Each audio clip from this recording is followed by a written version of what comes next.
Hello, मैं अशोक कुमार शर्मा आप सभी का स्वागत करता हूं आप सबका अपना channel study with Ashok sir MZT में। आज हम बात करने वाले हैं यूपी बोर्ड क्लास 12th के आव्यूह के बारे में। आव्यूह मतलब मैट्रिक्स, जो कि आपके एग्जाम में आराम से 6 से 10 नंबर आपको मिल जाएगा। ठीक है, तो आज इसी के बारे में चर्चा करने वाले हैं, आव्यूह के बारे में कि आव्यूह होता क्या है। ठीक है, आव्यूह कितने प्रकार के होते हैं। ठीक, तो आज हम डिस्कस करते हैं आव्यूह के बारे में। ठीक है, आव्यूह क्या है? आव्यूह संख्याओं या फलनों का एक आयताकार क्रम विन्यास है। ठीक है, आव्यूह क्या है? आव्यूह संख्याओं या फलनों का आयताकार क्रम में एक विन्यास है। ठीक है, जैसे देख ले कि अगर हम कोई क्वेश्चन लेते हैं ABC PQR, तो यह जो हमारा रखने का जो तरीका है, यह क्या कहलाएगा? आव्यूह कहलाएगा। क्या कहलाएगा? आव्यूह। ठीक है, अब हम यहाँ देखिए बात करते हैं आव्यूहों की कोटि के बारे में। कोटि मतलब आर्डर। जैसे कह दिया, जब एक नंबर पूछ लिया जाता है कि आव्यूह का कोटि कितना है, मतलब उसका आर्डर कितना है। ठीक है, तो सबसे पहले अगर हम यहाँ बात करते हैं, कोई एग्जाम्पल हम लेते हैं। ठीक है, यहाँ लिख देते हैं हम ABC और यहाँ PQR। ठीक है, तो याद रखिएगा जो हॉरिजेंटल वाला है, जो हॉरिजेंटल है, ठीक है, इसे हम कहते हैं पंक्ति। क्या कहेंगे? पंक्ति मतलब रो। ठीक है, और जो वर्टिकल है, ठीक है, इसे हम कहते हैं स्तंभ मतलब कॉलम। ठीक है, तो यही क्या कहलाएगा? जो हॉरिजेंटल है, जो क्षैतिज है, उसे हम क्या कहेंगे? पंक्ति यानी रो। और जो वर्टिकल यानी जो आपका क्या, ये क्या कहलाएगा? जो ऊर्ध्वाधर है, स्तंभ कहेंगे। इतना हो गया। तो मैट्रिक्स में आपको पहले ये पता होना चाहिए कि कौन पंक्ति है और कौन स्तंभ है। ठीक है, अब देखिए जब हम बात कर रहे हैं कि क्या आव्यूहों की कोटि की, आव्यूह के कोटि की, आव्यूहों की कोटि मीन्स क्या? Order of matrix, order of matrix. ठीक है, ये क्या 2 नंबर पूछ लिया जाएगा कि कोई आपको आव्यूह दिया रहेगा, पूछेगा इस आव्यूह की कोटि क्या है। क्या है? कोटि क्या है। जैसे अगर हम यहाँ देखें कोई और एग्जांपल ले लेते हैं 1 2 3 और यहाँ 4 5 6 7 8 9।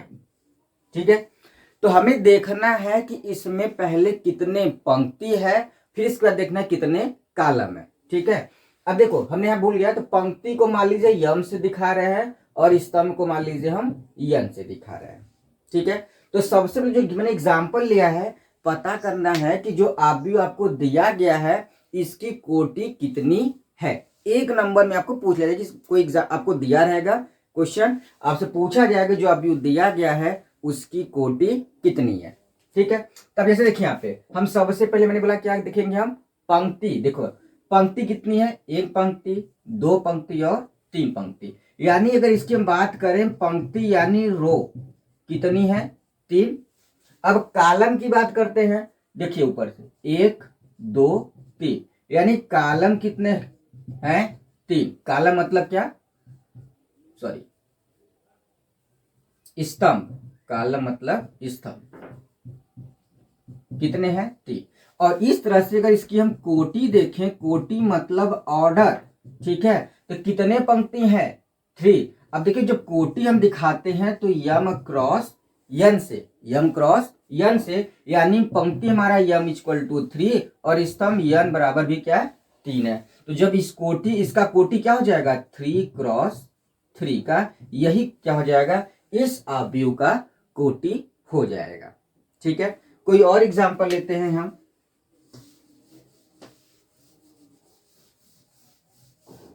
चलिए का और एग्जांपल लेते हैं। जैसे हम यहां पे लिख दें कि एग्जांपल ABC PQR, PQR। एक चीज और यह मैं भूल गया आपको बताना। ठीक है, आव्यूह को हमेशा इंग्लिश अल्फाबेट के कैपिटल लेटर से प्रदर्शित करते हैं। ठीक है। और इसमें जो है ये सभी हमारे क्या है, आव्यूह के अवयव हैं। ये सभी क्या है, आव्यूह के अवयव यानी एलिमेंट्स ऑफ द मैट्रिक्स, ठीक है। और ये हमेशा इंग्लिश अल्फाबेट के स्मॉल लेटर से लिखे जाते हैं। इतना याद रखिएगा कि आव्यूह को हमेशा इंग्लिश के अल्फाबेट के कैपिटल लेटर से, ठीक। और इसको जो इसमें जितने भी हैं इन्हें हम क्या कहते हैं, अवयव यानी एलिमेंट। इन सबको हम इंग्लिश के स्मॉल लेटर से दिखाते हैं, ठीक। अब हम यहाँ बताने वाले हैं कि जो आव्यूह आपको दिया गया है उस आव्यूह की कोटि कितनी है, ठीक है। तो सबसे पहले हम यहाँ देखेंगे आव्यूह की पंक्ति 1 और पंक्ति 2। तो इसमें पंक्ति कितने हो गए, 2, ठीक। अब इसके बाद हम बात करते हैं कॉलम की, मतलब स्तंभ की। 1 स्तंभ, 2 स्तंभ और ये 3 स्तंभ। कितने हैं, 3। तो इसका जो आर्डर हो गया यानी जो कोटि हो गया वो कितना है, 2x3 का। इतना क्लियर हो गया, ठीक है। कि हम कैसे पता करेंगे कि आव्यूह की कोटि कितनी है यानी ऑर्डर कितनी है। कुछ नहीं करना है, सिंपल सा फंडा ये है कि आप पहले काउंट कर लीजिए, गिन लीजिए कितने पंक्ति है, इसके बाद देख लीजिए कितने कॉलम है।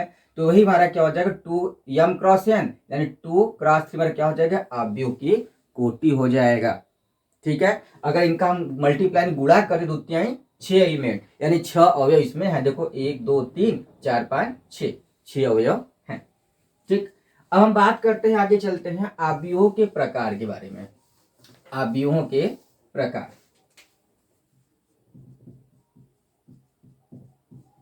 आव्यूहों के प्रकार, इसको क्या कहते हैं, टाइप्स ऑफ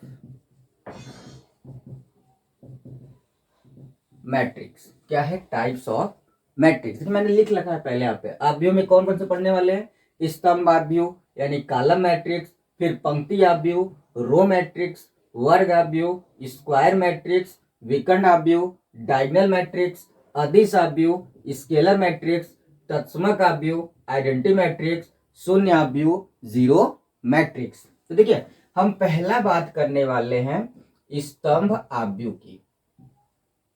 स्तंभ आव्यूह जिसे कहते हैं हम कॉलम मैट्रिक्स। अब देखिए नाम से ही यहाँ पे है, क्या लिखा है, स्तंभ मतलब कॉलम, यानी ऐसा मैट्रिक्स यानी ऐसा आव्यूह जिसमें केवल और केवल एक स्तंभ हो। क्या हो, एक स्तंभ हो, उसे हम क्या कहेंगे, स्तंभ आव्यूह मतलब कॉलम मैट्रिक्स। यानी अगर एग्जांपल इसको समझना चाहें, जैसे मान लीजिए कोई एग्जांपल हम ले लेते हैं, देखिए ABC, ठीक है। इसमें कितने स्तंभ है, सिर्फ एक ही है ना। तो ऐसे आव्यूह को हम क्या कहेंगे, स्तंभ आव्यूह यानी कॉलम मैट्रिक्स, ठीक है। कोई और एग्जांपल ले लेते हैं, मान लीजिए लेते हैं 1 2 3। तब देखिए इसमें भी कितने कॉलम है, ओनली 1, सिर्फ एक। तो ऐसे अगर आव्यूह आपको दिए गए हैं तो उन्हें हम क्या कहेंगे, स्तंभ आव्यूह मतलब क्या, कॉलम मैट्रिक्स, ठीक है। आगे चलते हैं पंक्ति आव्यूह। क्या है हमारा, पंक्ति आव्यूह। देखिए दूसरा पंक्ति आव्यूह जिसे कहते हैं हम रो मैट्रिक्स। अब देखिए जैसे आपने स्तंभ आव्यूह पढ़ा वैसे क्या है, पंक्ति आव्यूह। बात किस कर रहा है, सिर्फ पंक्ति की, किसकी, पंक्ति यानी कि रो की। यानी ऐसे आव्यूह जिसमें केवल और केवल एक रो यानी एक पंक्ति हो, ऐसे आव्यूह को हम क्या कहेंगे, पंक्ति आव्यूह। जैसे अगर एग्जांपल से देख लिया जाए, हम लेते हैं A = 1 2 3। देख लीजिए इसमें कितने पंक्ति हैं, एक ही पंक्ति है ना, एक ही पंक्ति यानी एक ही रो है। तो अगर ऐसे आव्यूह हैं तो उन्हें हम क्या कहेंगे, पंक्ति आव्यूह। या फिर एक और एग्जांपल लेते हैं, जैसे सेट बी सॉरी आव्यूह B = ABC। तो देखिए इसमें भी कितने पंक्ति हैं, एक ही पंक्ति है यानी एक ही रो है। तो अगर ऐसे आव्यूह को दिया रहे एग्जांपल में, क्वेश्चन में, तो पूछा जाए ये कैसे आव्यूह हैं, तो सीधे देखिएगा एक पंक्ति है, ठीक है। तो ऐसे आव्यूह को हम कहेंगे पंक्ति आव्यूह। क्लियर हो गया यहाँ तक। आगे हम चलते हैं वर्ग आव्यूह। क्या है, वर्ग आव्यूह जिसे हम कहते हैं वर्ग आव्यूह स्क्वायर मैट्रिक्स। ठीक है, अब देखिए वर्ग से ही आप यहाँ पे नोट कर लीजिए, वर्ग क्या होता है, जिसकी चारों भुजाएं क्या होती हैं, बराबर। तो पता है ना वर्ग में क्या होता है, चार भुजा और चार भुजा बराबर है। ठीक है, तुम्हारा क्या वर्ग है। ठीक, तो सिंपल से भी हम अभी बात करें किसकी, रो और कॉलम, यानी कि पंक्ति और स्तंभ की। ठीक, तो यहाँ पे हमने क्या लिखा है, वर्ग। ठीक है, तो ऐसे अवयव जिसमें पंक्ति की संख्या और कॉलम की पंक्ति की संख्या और स्तंभ की संख्या आपस में क्या बराबर हो, तो ऐसे अवयव को हम क्या कहेंगे, वर्ग अवयव। देखिए इसे कोई एग्जांपल लेते हैं, A B C P Q R S T U. ठीक है, अब अगर हम इसमें देखें पंक्ति कितनी है, पंक्ति यानी कि रो, देखिए 1 2 और ये 3, यानी रो कितने हो गए, 3 हो गए। ठीक, अब कॉलम देखिए यानी कि स्तंभ की देख लीजिए आप।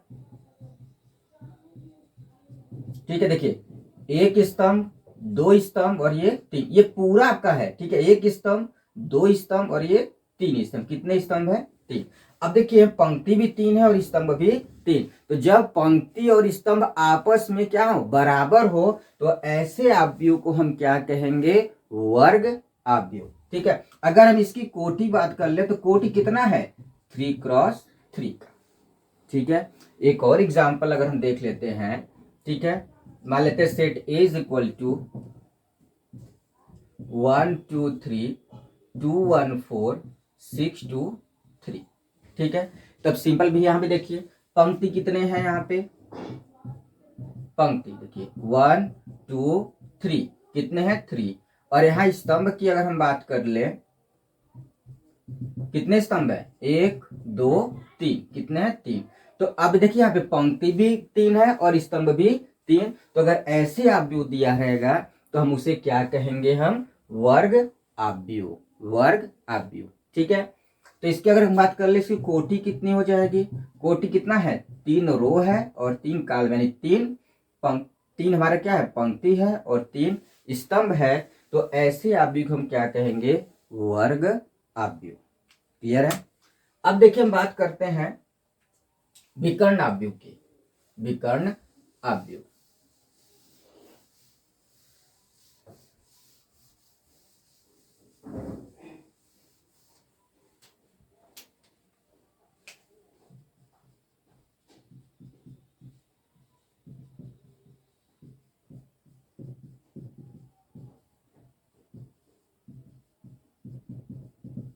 अब देखिए यहाँ पे क्या है, विकर्ण अवयव। विकर्ण मतलब क्या है, डायगोनल अवयव। क्या है, डायगोनल अवयव। ठीक है, अभी देखने बता लेते हैं। देखो विकर्ण से ही पता चल रहा है, ठीक है, कि ऐसी अवयव जिसमें सिर्फ विकर्ण के अवयव होंगे, क्या होंगे, विकर्ण के ही अवयव होंगे, बाकी सभी अवयव क्या होंगे, जीरो होंगे, तो उसे हम क्या कहेंगे, विकर्ण अवयव। जैसे देख लीजिए कोई एग्जांपल, मान लेते हैं अवयव ए बराबर A 0 0 0 B 0 0 0 C। ठीक है, अब देखिए विकर्ण, अब देखिए इसी विकर्ण को हम कहते हैं मुख्य विकर्ण। क्या कहते हैं, मुख्य विकर्ण। अब देखिए विकर्ण में ही सिर्फ हमारे अवयव हैं, बाकी सभी अवयव क्या हैं, शून्य हैं, तो ऐसे हम अवयव को क्या कहेंगे, विकर्ण अवयव। कोई प्रॉब्लम। ठीक, तो ऐसे जो अवयव दिए गए हैं तो उन्हें हम क्या कहेंगे, विकर्ण अवयव। अब कोई और एग्जांपल ले लेते हैं, जैसे set B is equal to, मान लेते हैं B इज इक्वल टू 1 0 0 0 2 0 0 0 3। ठीक है, तब यहाँ भी देखिए। ठीक है, तो ये जो मुख्य विकर्ण है, मुख्य विकर्ण में कौन कौन अवयव है, 1 2 3, बाकी सभी अवयव क्या हो गए हैं, जीरो। तो यानी ऐसे अवयव अगर दिए गए हैं तो यह अवयव क्या कहलाएगा, विकर्ण अवयव। ठीक है, और याद रखिएगा विकर्ण अवयव मेरा क्या है, वर्ग अवयव है, जिसमें पंक्ति और स्तंभ की संख्या क्या होनी चाहिए, बराबर होनी चाहिए। तो मैं समझता हूँ विकर्ण अवयव को समझ में आ गया होगा। ठीक, आपको 3 चीज याद रखना है कि विकर्ण, अदिश और तत्समक में। देखिए अब हम बात करते हैं, यहीं पे बात करते हैं विकर्ण के बाद अदिश आव्यूह की, अदिश आव्यूह जिसको हम कहते हैं स्केलर मैट्रिक्स, स्केलर मैट्रिक्स। ठीक है, अब स्केलर मैट्रिक्स मतलब क्या? अदिश आव्यूह, अदिश आव्यूह यानी सिंपल सी बात है, अदिश आव्यूह। यहां देखिए, अगर एग्जाम्पल दिया गया है कि a इज इक्वल टू, ठीक है, अब देखिए मैं डिफरेंस क्या होने वाला है, a 0 0 0 a 0 0 0 a, ठीक है। मतलब अदिश आव्यूह क्या होगा? यानी ऐसे आव्यूह जिसमें मुख्य विकर्ण के अवयव तो होंगे, बाकी सभी अवयव क्या होंगे? शून्य हो जाएंगे। क्या होंगे? शून्य हो जाएंगे।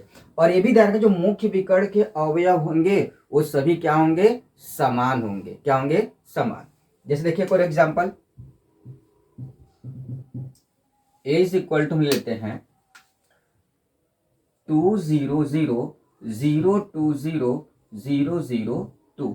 अब देखिए यहाँ पे मुख्य विकर्ण, ठीक है, मुख्य विकर्ण भी देखिए हम कितने हैं? सभी समान है। और कितने हैं? 2 है। ठीक है, तो ये ऐसे अदिश आव्यूह क्या कहलाएंगे हमारा, सॉरी ऐसे आव्यूह हमारे क्या कहलाएंगे? अदिश आव्यूह। कोई प्रॉब्लम? ठीक। अब आप कहेंगे सर जी यहाँ पे हम 1 तो ले सकते थे, ठीक, 1 ले सकते थे, लेकिन जब यहाँ पे 1 आएगा तो हम बताएंगे कौन सी आव्यूह आपकी होगी। ठीक है, अब जैसे हम बात कर लेते हैं तत्समक आव्यूह की, तत्समक आव्यूह जिसे हम कहते हैं आइडेंटिटी मैट्रिक्स, आइडेंटिटी मैट्रिक्स। हम इसी को भी कहते हैं क्या? इकाई आव्यूह। क्या कहते हैं? इकाई आव्यूह। ठीक है, अब देखिए इकाई आव्यूह में क्या कहेंगे हम? ठीक है, ऐसे आव्यूह जिसके मुख्य विकर्ण के अवयव हो, ठीक, बाकी सभी अवयव क्या हो जाए? शून्य हो जाए। ठीक है, जैसे अगर हम इकाई आव्यूह की बात कर लें, ठीक है, तब देखिए इसे छोटा सा लेते हैं 1 0 0, ठीक है, 0 1 0 0 0 1। ठीक है, अब देखिए इकाई से ही पता लग रहा है, इकाई मतलब एक, यानी ऐसे आव्यूह जिसके मुख्य विकर्ण के सभी अवयव क्या हो? एक हो, वैसे आव्यूह की हम क्या कहेंगे? तत्समक आव्यूह। मतलब क्या? इकाई आव्यूह, या फिर कहते हैं क्या? Identity matrix. तो अब यहां देखिए, यह जो विकर्ण, जो मुख्य विकर्ण है 1 1 है ना, तो ऐसे आव्यूह क्या कहेंगे हम? तत्समक आव्यूह यानी आइडेंटिटी मैट्रिक्स। ठीक, हम इसको किससे दिखाते हैं? इसको हम आई से भी प्रदर्शित करते हैं। तो ये तीनों आप थोड़ा सा कंफ्यूजन कभी कभी हो जाता है। ठीक, देखिए फिर से रिवाइज करा देता हूँ कि विकर्ण आव्यूह क्या है? ठीक, विकर्ण आव्यूह, अदिश आव्यूह, तत्समक, तीनों क्या हमारे एक वर्ग आव्यूह में ही आएंगे, लेकिन डिपेंड किस पे करेंगे? विकर्ण पे। अब देखो विकर्ण आव्यूह में क्या कह रहा है? ऐसा भी जिसमें सिर्फ हमारा क्या होगा? विकर्ण, मुख्य विकर्ण के अवयव होंगे, बाकी सभी अवयव क्या हो जाएंगे? 0 रहेंगे। तो ऐसे आव्यूह क्या कहेंगे हम? विकर्ण आव्यूह। ठीक, अदिश आव्यूह भी वही कह रहा है। ठीक, मुख्य विकर्ण के अवयव समान होंगे लेकिन एक को छोड़ के। ठीक है, मुख्य विकर्ण के देखिए ए, बाकी सभी अवयव क्या हो गए? शून्य। जैसे यहाँ पे एग्जाम्पल लिखे, सभी अवयव क्या है? समान है, 2 2 2 है ना, और बाकी सभी क्या है? 0। तो यह ऐसे अगर आव्यूह आपके दिए गए हैं तो क्या कहलाएगा? अदिश आव्यूह। ठीक, अब देखिए यहाँ पे क्या है? तत्समक आव्यूह। ठीक है, यह भी क्या कह रहा है? वर्ग आव्यूह में आता है। ठीक है, अब जिसमें कह रहा है मुख्य विकर्ण के सभी अवयव क्या हो? इकाई, इकाई मतलब एक हो, तो ऐसे आव्यूह हम क्या कहेंगे? तत्समक आव्यूह। ठीक है, या फिर कहेंगे इकाई आव्यूह। इसे हम कैसे दिखाते हैं? आई से। ठीक है,